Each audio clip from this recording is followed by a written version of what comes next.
Halo sahabat pecinta alur cerita film. Apa kabarnya kalian hari ini? Saya doakan semoga kalian selalu mendapatkan kebaikan dan kebahagiaan dimanapun kalian berada. Bersama saya, Oing, di Stories Channel. Tentu saja dalam sebuah alur cerita film.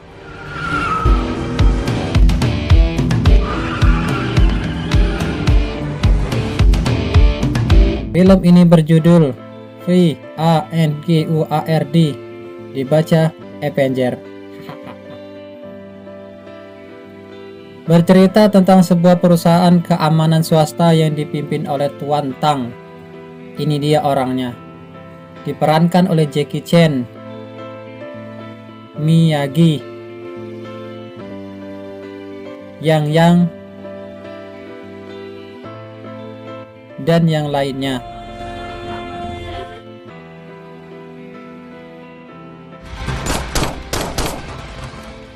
Misi mereka adalah menyelamatkan Tuan Qin, istrinya, dan anak perempuannya yang bernama Farida dari incaran mak lampir.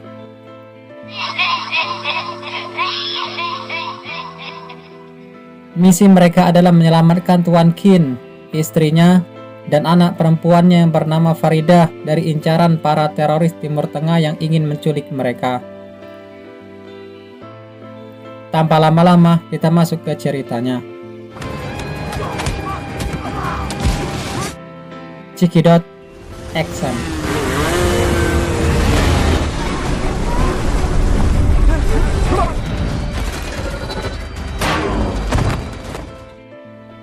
Cerita dimulai dari kota London, Inggris, tepatnya di kampung pecinan dalam perayaan festival tahun baru Imlek. Dua orang agen Vanguard juga ikut merayakan festival tahun baru Imlek di sana. Seorang pengusaha bernama Qin terlihat sedang video call dengan putrinya yang bernama Farida. Farida sendiri berliburan di Afrika dan hanya mengucapkan selamat tahun baru Imlek kepada ayah dan ibunya melalui HP. Tanpa mereka sadari ada dua orang yang sedang mengikuti mereka. Kemudian dua orang itu menyerang dan menghabisi para pengawal Tuan Qin lalu menculiknya.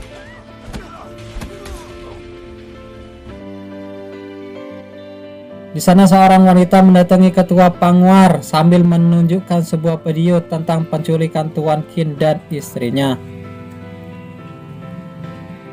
Lalu markas Vanguard menghubungi dua agen mereka yang sedang berliburan di sana, yaitu Lee dan Kai Swan, dan memerintahkan kepada mereka untuk menyelamatkan Tuan Qin dan istrinya. Di tempat lain, para penculik menanyakan uang milik seseorang yang katanya adalah milik ayahnya Omar kepada Tuan Qin. Melihat Tuan Qin ragu-ragu, para penculik itu mengancam akan menghabisi istrinya jika Tuan Qin masih tidak mau memberikan uang tersebut.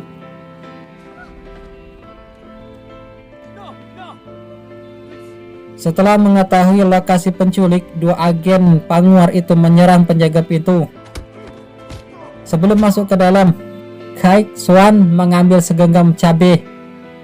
Entah untuk apa cabai itu digunakan.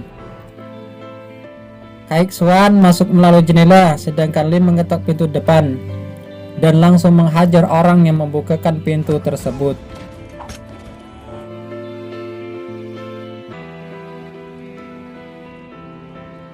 Kemudian petasan mulai berbunyi dan saling bersahutan.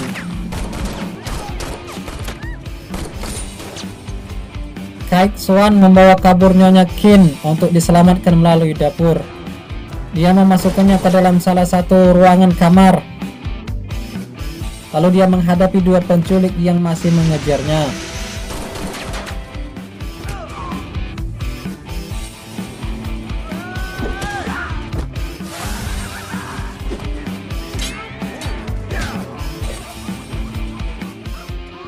Sedangkan Lee sendiri sibuk dalam menghadapi para penculik hingga tanpa sadar dia menjatuhkan satu anggotanya di lantai.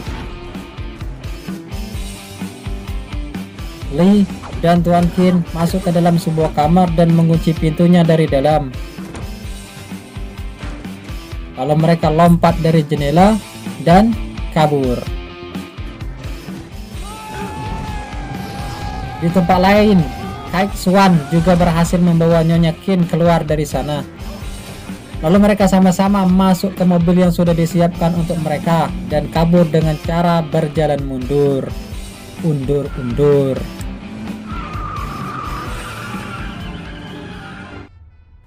Di sini Tuan Qin dan istrinya dibawa ke markas Pangwar. Mereka tahu bahwa yang menculik mereka adalah sebuah geng sewaan bernama Arctic Wolves yang dipimpin oleh Grandong. Di sini mereka mengetahui bahwa yang menculik mereka adalah sebuah geng sewaan bernama Arctic Wolves yang diketuai oleh Broto. Ini dia orangnya.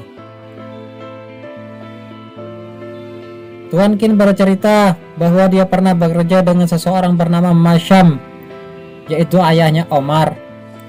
Dia yang menjual minyak dan artefaknya ke Eropa. Setelah Qin tahu kalau Mashim adalah kelompok teroris, ia melaporkannya kepada polisi. Lalu pihak militer menghabisi Mashim, ayahnya Omar. Ternyata anaknya Omar selamat dan menyewa geng Arctic Wolves untuk menculik dia dan istrinya. Tidak berhenti di sana, mereka juga akan menculik putrinya untuk dijadikan sandera agar Qin mau menyerahkan uang milik ayahnya Omar.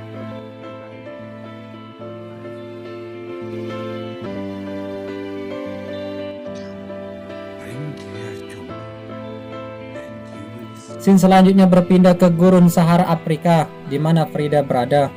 Walaupun dia anak orang kaya, Farida hidup mandiri. Dia mempunyai blog YouTube sendiri dengan 400.000 view per jam. Entah berapa subscribe-nya. Nggak seperti punya kita, hanya mendapatkan 40 view per tahun. Tidak jauh dari sana, Broto dan gengnya menemui pemburu lokal untuk membantunya mencari dan menangkap Farida. Tim Pangwar dan tim Arctic Wolves menuju ke tempat di mana Farida berada. Di sana Farida dan kameramennya yang berada di dalam sangkar sedang merekam Farida yang sedang bermain dengan seekor singa. Tim Pangwar datang dan langsung mengajak Farida pergi dari sana. Awalnya mereka mengira Farida sendirian, tapi ternyata dia ditemani seekor singa, yaitu sang Panglima Kumbang. Lee yang sudah terlanjur di depan tidak bisa mundur lagi. Dia terus mengajak Farida untuk ikut bersamanya karena Farida cantik. Tidak lama kemudian tim Arctic Wolves yang ingin menculik Farida juga datang ke sana dan langsung menembaki tim Pangwar dan adu patasan kembali terjadi. Di tengah pertarungan salah seorang penculik berhasil menangkap Farida. Farida menjerit memanggil Charlie. Entah itu siapa Charlie. Tuan Tang yang melihat hal itu langsung menyerang dan mengunci penculik tersebut. Ternyata Charlie adalah nama singa yang bersama Farida tadi. Singa itu langsung menyerang Tuan Tang dan penculik itu. Tuan Tang berhasil selamat sedangkan penculik itu bernasib naas.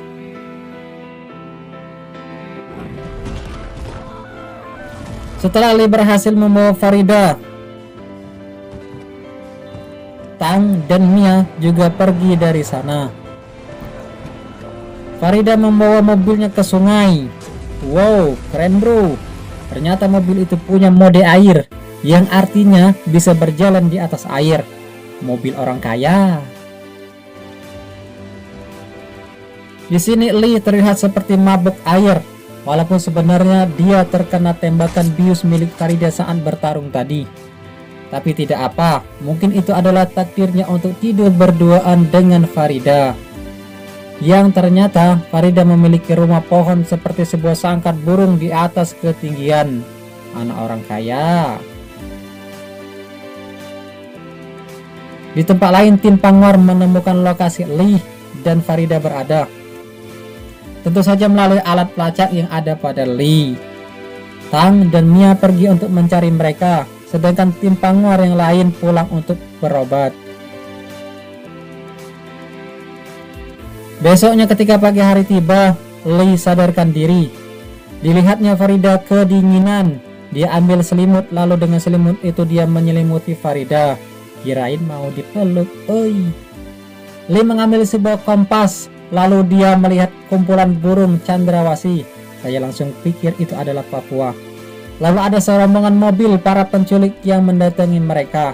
Mereka pun bergegas turun. Di bawah pohon, Tang dan Mia juga sudah sampai di sana. Mereka mengawasi gerak-gerik geruk-garuk para penculik bayaran tersebut.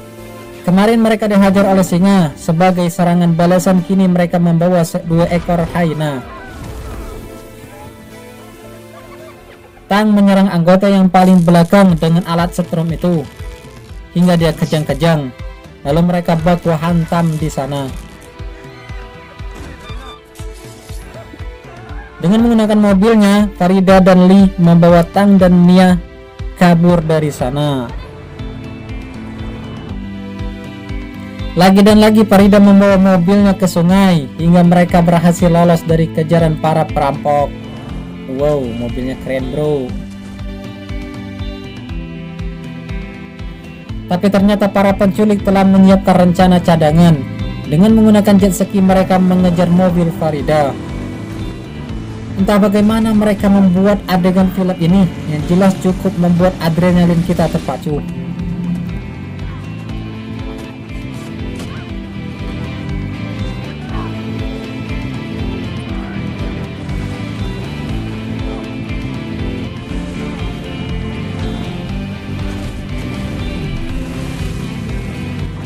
Salah seorang penculik mencekik Mia hingga Mia tidak punya pilihan lain selain menjatuhkan diri ke air. Lee sendiri mencoba menyelamatkan Farida dengan cara melawan pimpinan penculik yaitu Grandong. Sorry bro, Broto. Ini dia orangnya. Broto mengambil sesuatu lalu memukul Lee dengan benda tersebut. Lee pun tumbang dan jatuh di pelukan Farida. Tang merebut sebuah jet ski, lalu dengannya dia menyelamatkan Mia. Ketika Mia telah berhasil naik ke jet ski, mobil Farida menabrak mereka. Mereka segera lompat ke sebuah batu dan selamat. Sementara yang lainnya berjatuhan ke jurang air terjun. Tang dan Mia diselamatkan oleh timnya dengan menggunakan helikopter. Sedangkan Farida dan Semora dibawa kabur oleh Grandong. Broto maksudnya. Kembali ke markas Panguar di London. Para penculik menghubungi Panguar untuk meminta agar Qin ditukarkan dengan agen mereka Lee dan Farida. Kalau tidak mereka akan mengirimkan kepala Lee ke markas Panguar tanpa tubuhnya. Qin menjelaskan kepada Tang bahwa aset Masham yang disimpannya akan digunakan Omar untuk membeli sebuah senjata pemusnah massal. Di suasana genting seperti itu, anaknya Kaik Swan datang memberikan kado sebagai hadiah ulang tahun kepada ayahnya. Lalu Tang dan agen Panguar lainnya juga datang membawa lilin dari kue sebagai ucapan selamat ulang tahun. Tang menyarankan Kaik Swan untuk tidak ikut dalam misi menyelamatkan Lee. Tapi Kaik Swan memaksa dengan alasan dia ingin membanggakan anaknya. Dibantu polisi dari Arab sebagai informan, Tang sebagai pimpinan Panguar memberikan pidato kebangsaan kepada prajuritnya. Lalu mereka pun berangkat ke Timur Tengah untuk bernegosiasi dengan Omar. Scene selanjutnya berpindah ke sebuah kota bernama Jia-de-Bala di daerah Timur Tengah. Tang menemui seseorang bernama Abati untuk membantu mereka masuk ke benteng Jia-de-Bala di mana Lee dan Farida disekap. Kemudian Abati mengantarkan mereka kepada temannya dan bilang kalau temannya itu akan membantu mereka. Dari rumah temannya Abati ini, Kaik Swan melepaskan beberapa tawon dan seekor burung merpati, entah untuk apa itu. Di tempatnya disekap, Lee masih coba merayu Farida. Oi. Kemudian datang seekor tawon kepada mereka. Wow, canggih men. Ternyata tawon itu dan merpati itu adalah mesin buatan produk Panguar. Melalui tahuan itu mereka dapat mengetahui dan melihat dan mendengar perkataan dan perbuatan para teroris kepada Lee. Di sini Broto mencoba merekrut Lee untuk bergabung menjadi anggota mereka dengan bayar yang sangat besar. Karena Lee menolak dan tidak mau, akhirnya Lee dipakaikan rompi bom di tubuhnya. Broto menemui Omar untuk melaporkan bahwa dia tidak mempercayai Panguar. Kemudian Omar menyuruh perketat keamanan dan tembak di tempat. Malamnya tim Panguar mendatangi tempat itu. Awalnya saya kira mereka akan melakukan penyerangan, tapi ternyata mereka hanya menjalankan persiapan untuk negosiasi besok hari. Besoknya rombongan Tang dan Qin datang dengan pengawalan dari pasukan Omar, sedangkan beberapa agen lainnya telah berada di posisi mereka masing-masing.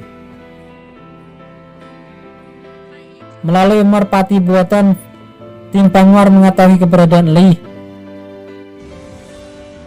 Mereka menyerang beberapa pasukan Omar untuk sebuah keamanan.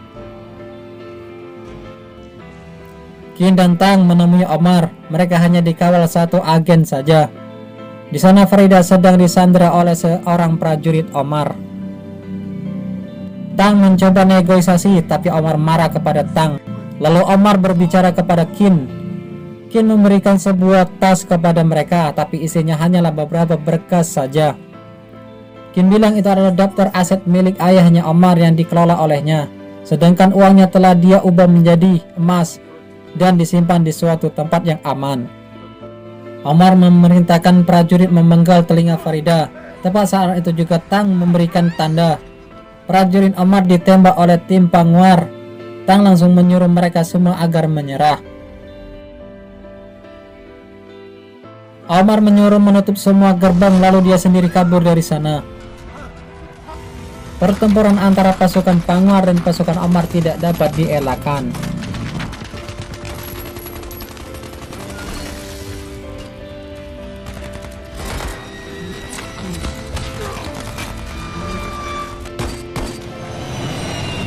Di sisi lain, Kai Xuan mendatangi Lee. Dia mencoba menjinakkan bom yang ada di tubuh Lee. Di sini Lee menyuruh Kai Xuan pergi. Dia ingin mati sendirian. Dia dan Farida belum jadian, sedangkan Kai Xuan mempunyai keluarga yang menunggunya di rumah. Dengan keahliannya, akhirnya Kai Xuan berhasil menyelamatkan Lee dari ledakan. Awalnya saya kira itu adalah wanita pelayan di sana, tapi ternyata dia adalah Mia, agen Panguar. Menurut saya dia terlihat sangat cocok dengan mengenakan cadar. Semoga saja ini menjadi kenyataan. Amin.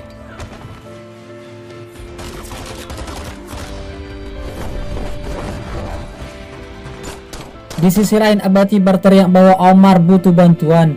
Hal itu menyebabkan orang-orang berlarian menuju Omar. Setelah itu dia sendiri dan kawannya mengendarai mobil untuk menjemput tim Panguar. Setelah tim Panguar berkumpul, mereka menuju mobil. Walaupun jumlah mereka hanya beberapa orang, sedangkan pasukan Omar ada 2000 orang, tetap saja mereka lebih unggul karena ini film milik mereka.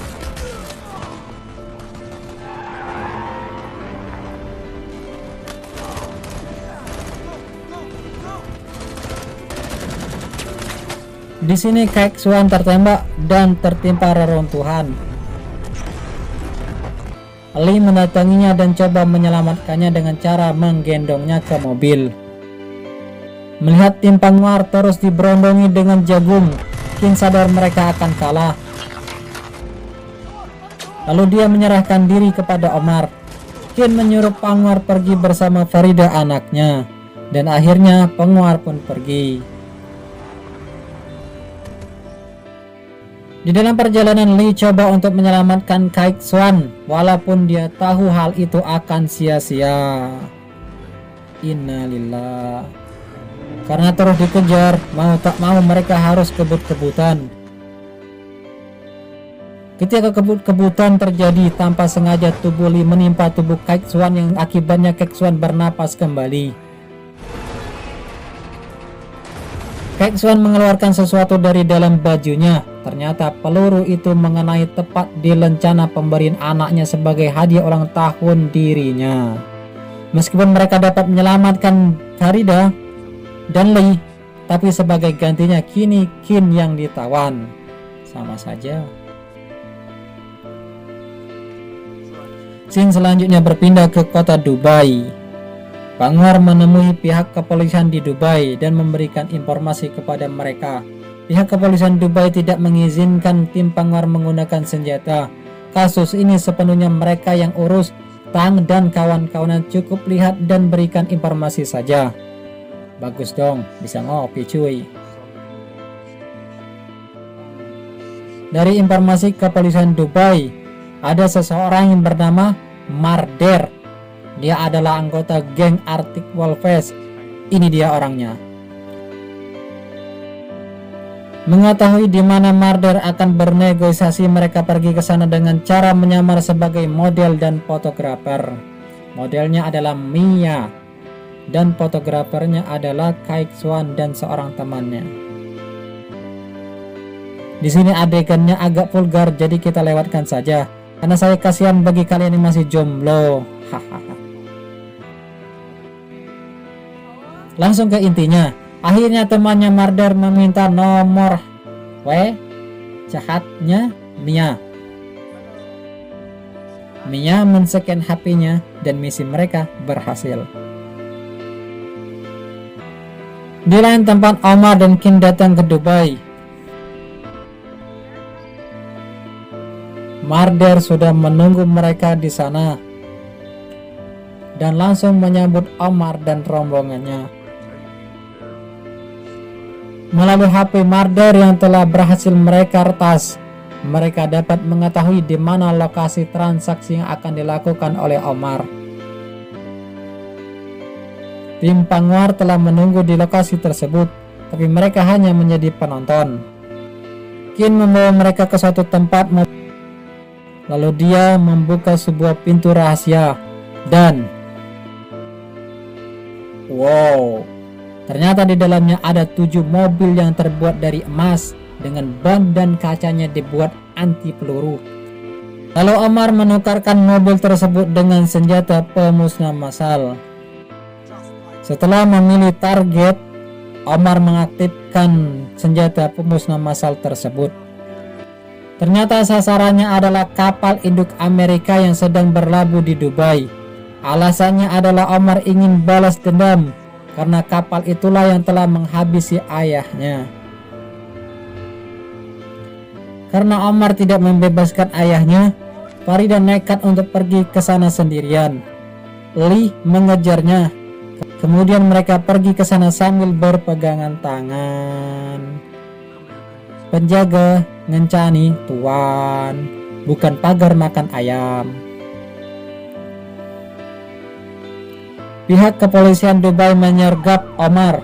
Omar dan pasukannya melawan, lalu dengan menggunakan mobil lapis emas anti peluru tersebut mereka kabur. Salah seorang tewas tertangkap, yaitu si penjual barang. Lalu Lee dan Farida masuk ke mobil miliknya. Entah itu mobil jenis apa, tapi pengen saya itu ada mobil Lamborghini. Lalu Lee tancap gas untuk menyelamatkan calon mertuanya. Pengawal yang beruntung. Oi. Di sisi lain, senjata Omar telah aktif. Pihak militer Amerika di kapal induknya dapat mendeteksi keberadaan senjata tersebut. Lalu mereka bersiap siaga untuk bertempur. Senjata itu berupa drone berisikan rudal-rudal yang siap menghancurkan kapal induk milik Amerika. Lalu dengan Iron Dome miliknya, Amerika menyangkal serangan-serangannya. Dan dengan pesawat F-16, drone itu berhasil dimusnahkan. Di tempat lain, Tang, Lee, Mia, dan agen Panguar yang lain mengejar Omar. Mia yang sejak awal ada rasa gregetan sama si Marder langsung mengejar dan menangkapnya. Sedangkan Lee terus mengejar Omar yang masih membawa calon mertuanya. Karena terus dikejar, Omar menjadi panik dan menjadi ugal-ugalan.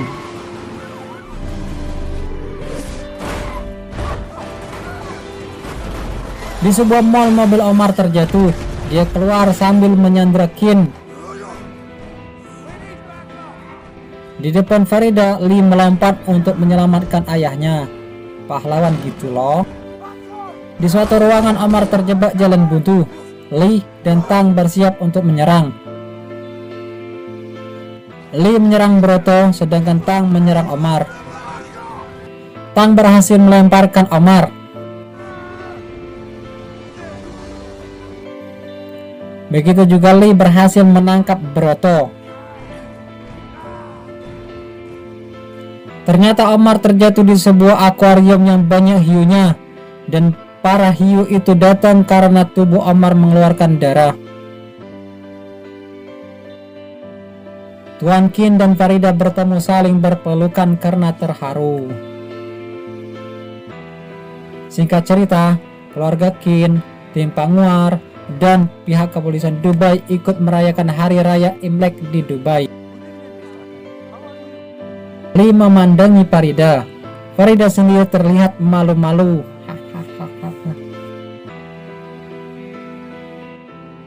Lalu Tang menyuruh Lee jalan berdua dengan Farida. Biancak diring ke ayo, yang artinya ndak kemana payu. Lee memberikan sebuah selendang sutra kepada Farida sebagai tanda jadian. Lalu, gelap oi, ngapain ya? Setelah semua kejadian itu, mereka pose bersama dan kompak bilang 3. Hayo, siapa yang nomor urut 3? Lalu, filmnya pun tamat. Ending yang membagongkan, kata si John. Saya Oing, pamit undur diri. Terima kasih telah menonton video ini hingga selesai. Jangan lupa untuk mensubscribe channel ini.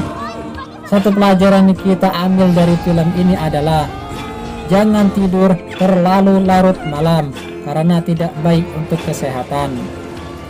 Akhir kata, semoga yang menonton dan yang ditonton selalu mendapatkan petunjuk dari Tuhan Yang Maha Esa. Amin.